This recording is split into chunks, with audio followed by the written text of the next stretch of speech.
Guys, welcome to the channel. So stoked to be here with you. My name is Nick Nascimento. If you don't know me, I have made millions of dollars in commissions in multiple industries, especially in door-to-door. And right now I'm in solar. And what I'm talking about today is how I made $200,000 a month, back-to-back months with no team, no setters, no nothing, just myself in a state that's actually very hard to sell solar with low margin. And 200,000 net commissions is what hit my bank. Okay, I had sold over 260,000 worth of revenue. That is what I took home, was 200,000. So the problem is most reps want to do what I did. They want to have $200,000 months, or hell, even high months of 20, 30, 40, $50,000 a month, but they don't want the 200,000 a month habits. So a lot of this is what I'm talking about are the habits, the systems, the goals. So what I'm going to be talking about in this video, a few things. Okay, 6 main points. Number 1 is mentorship. So let's jump into it. The first point, I learned this from Tony Robbins: mimic, model, master. So what this means is it's summarizing mentorship. So if you want to make, let's just say $50,000 a month, you have to find somebody that has done that and go to that person. And you're either going to pay them for coaching or you're going to work for them. It's one of the two. If it's someone like me, I don't do coaching anymore. I have people that work with me and I pour time into leaders that I can build up to build my company. Okay, that's you want to create the win-win situation. So don't just go to somebody and say, hey, let me pick your brain. With anybody that is a high level enough, they won't take that. They won't do that. It's not smart for them. So this starts with understanding, what do you want? How much money do you want to make? Let's say the most you've made is $10,000 a month. You should not be setting a goal to make $50,000 a month. Your goal should be going to somebody that has made $50,000 a month, but then set the target at $15,000 a month, go hit that, and then raise the bar until you're there. Okay, but when you go to somebody that's way ahead of you, you're going to reverse engineer how they got there. So if somebody were to go to me as a CEO and mimic my schedule, you're not going to find success, because I had to pay a price doing other things to get where I'm at now. And so what you want to do is find someone who's just ahead of you. And if you find someone like me that can reverse engineer and show you the blueprint, that's great.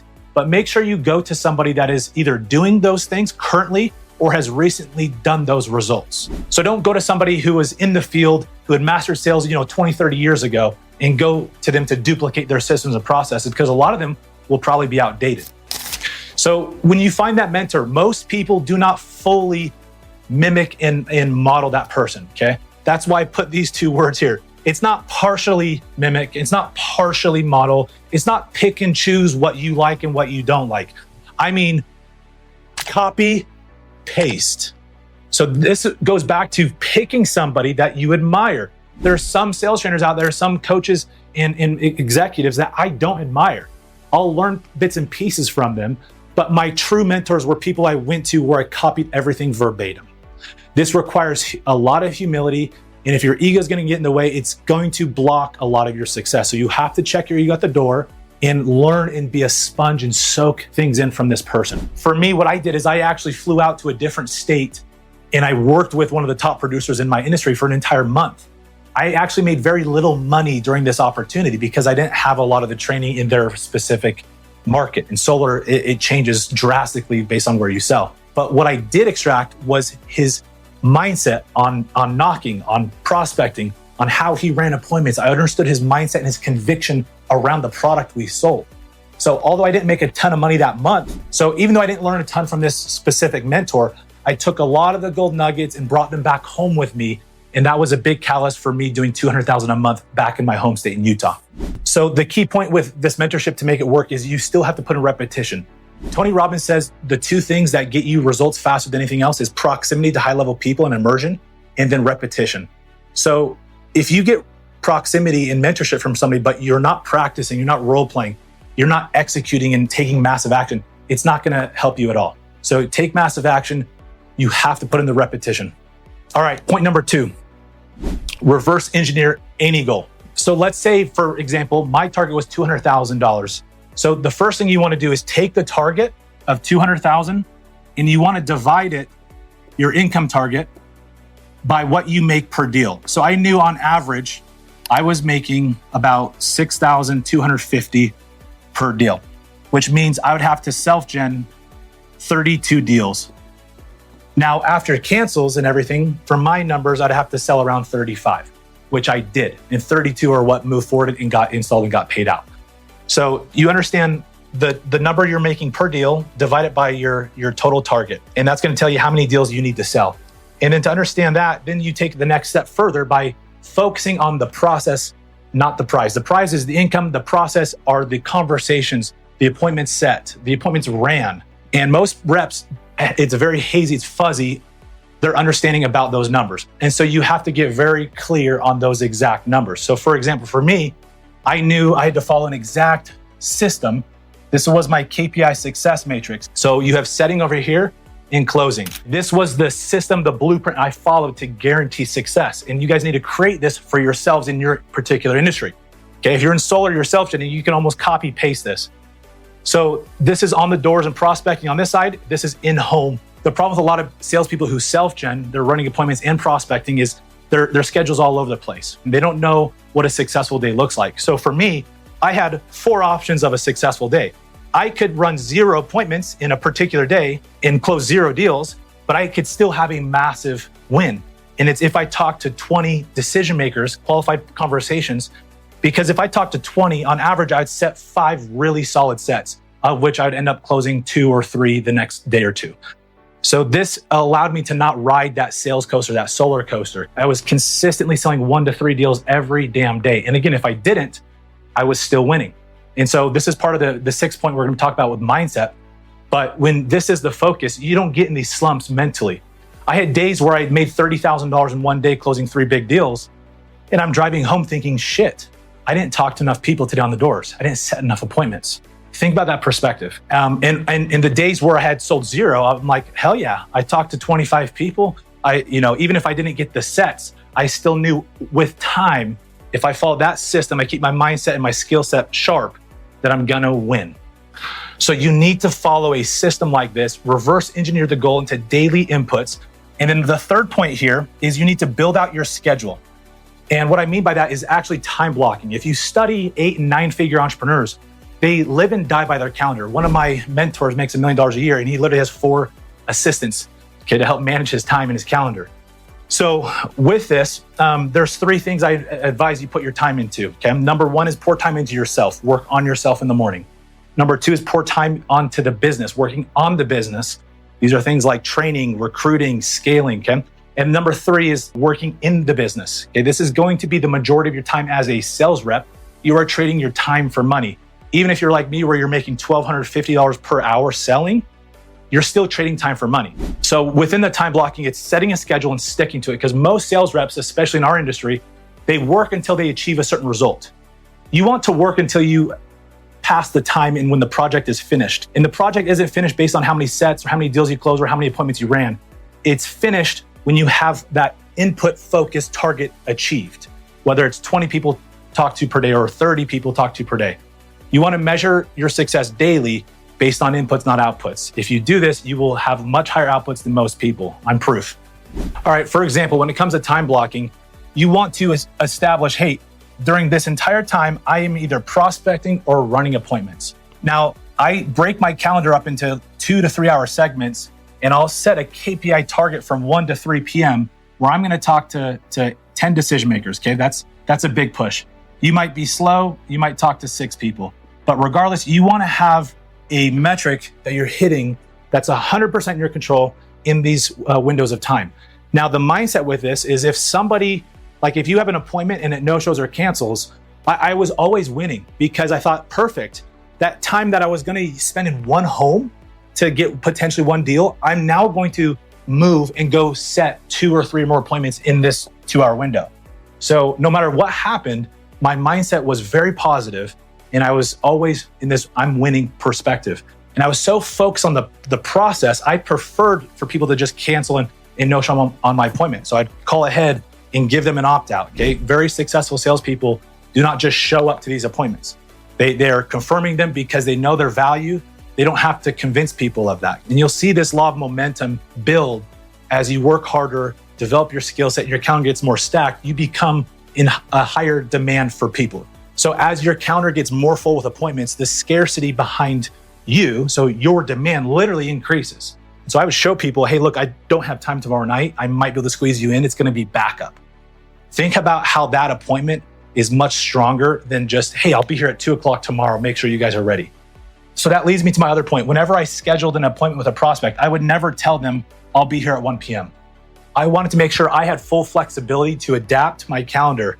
So I would tell them, hey, look, I'll be here sometime between 1 and 3 p.m., depending on the appointments before you and depending on the ones I have after. This allowed me to play the cards in my favor. Okay, if an appointment was running over, I wasn't scrambling or rushing. Okay, I could still close the deal. And it allowed me to fit more people in, more deals in, or more opportunities at bat to close a deal. Okay, that's the game. A lot of people try to close every single prospect. I just relinquished control, said it's okay. I'm gonna control what I can control and talking to more people, getting as many appointments as I can stacked. Now, when I had flaky prospects, I'm like, I don't know, they're not very interested. I would always double or triple book those 2-hour windows. Okay, this is a huge hack. Steal this. Look, people telling you no is not your number one problem as a sales rep. People wasting your time is your number one problem. If you can shift your perspective from trying to get people to say yes to don't waste your time and spend your time in front of qualified prospects, you're going to win a lot more. And so look, no matter how good you are at selling, you're not going to close everybody. No matter how good you are at selling, not every single appointment on your calendar is going to sit. So rather than bitching about it, double book these people, work harder, and be so stacked where you're the one, not your prospect, but you are the one reaching out, canceling, and rescheduling with them. Again, as you do this, this will build credibility if you set the expectation with people, okay? And the modern day buyer hates these desperate commission breath salespeople, okay? When you come off confident saying, hey, look, I'm happy to help you. I want to help you with our product and service and see if we can get you qualified. But a lot of things have to line up and I'm super slammed, okay? When that's real and your calendar actually is jam-packed, again, your demand increases and people's buying temperature soars. And it actually makes closing a lot easier. And it helps you. Part of selling, my friend Jeremy Miner and I really agree on this principle that part of high-level selling is the ability to fully detach from your prospect in any outcome of selling them. Because when you can do that, you can empathize. And empathy is a superpower when you sell. And as you detach, you're able to listen better, ask better questions. You're a lot more confident, okay? And people will actually listen to you. This will ultimately increase your close rate. All right, number 4. For me is get sold. It's conviction. Now look, there's 3 major parts of selling, okay, that a lot of people just focus on increasing your education or improving your close rate, okay, your skill. That's not the only thing that matters. Your effort, we talked about, is the other part of this. And then your efficiencies, your time management is the other part. Your education, this is part of your conviction, okay? Now I'm gonna talk about how there's conviction, confidence, and certainty. And certainty is the pinnacle. So look, there's confidence, there's conviction, and then there's certainty. Everybody focuses on confidence, but confidence comes from how to sell. It's important. Conviction comes from why you sell, and it's related to the people and how it actually impacts that prospect's life. And if you understand that and focus on that, you're going to have a lot more ability to influence and persuade people, okay? But the ultimate form of conviction is actually certainty. Certainty comes from not how to sell or why you sell, but it comes from how you live your life. Okay, this is why personal development and pouring into yourself is so critical, because selling, guys, is pouring into people. And you cannot pour from an empty cup. And so I will 10 times out of 10 invest and bet on the salesperson that is continually investing in his body, his mind, and his spirit in improving every day.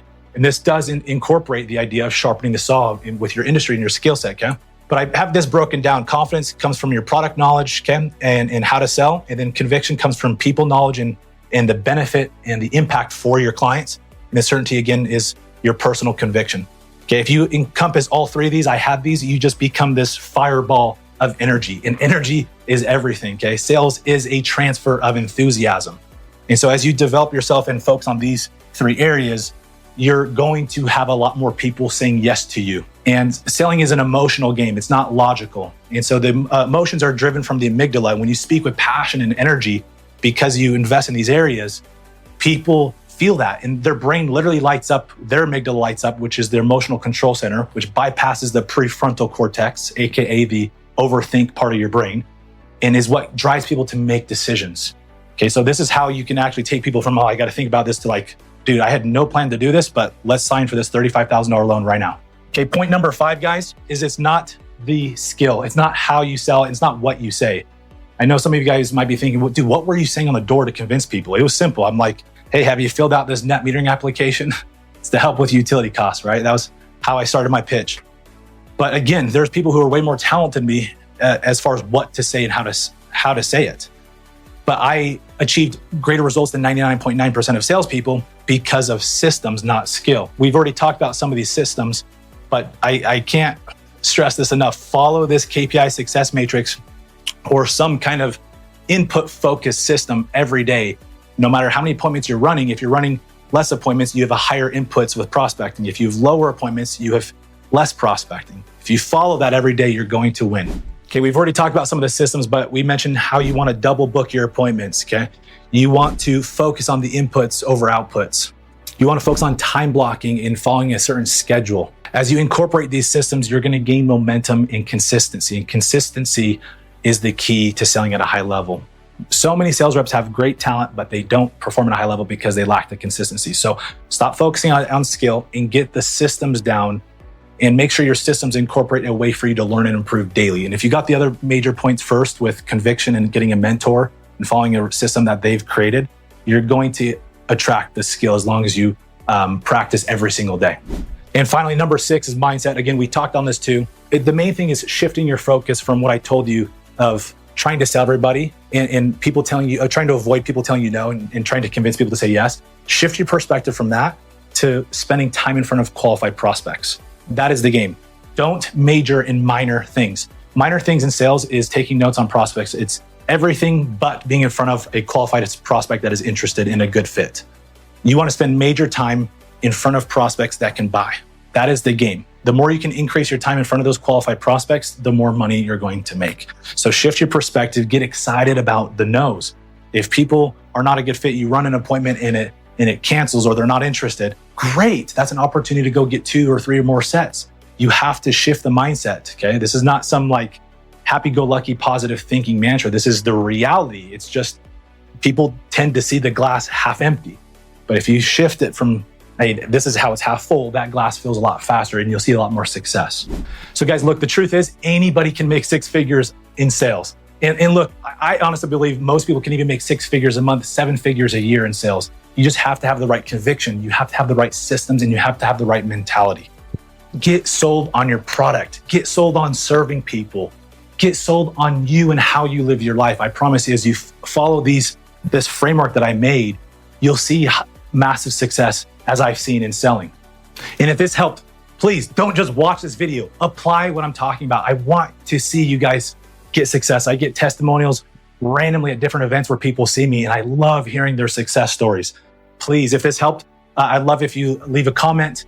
I want to hear what you want to see in another video, or if you have questions, please like the video, subscribe to the channel, and I hope you guys crush it. Let's go.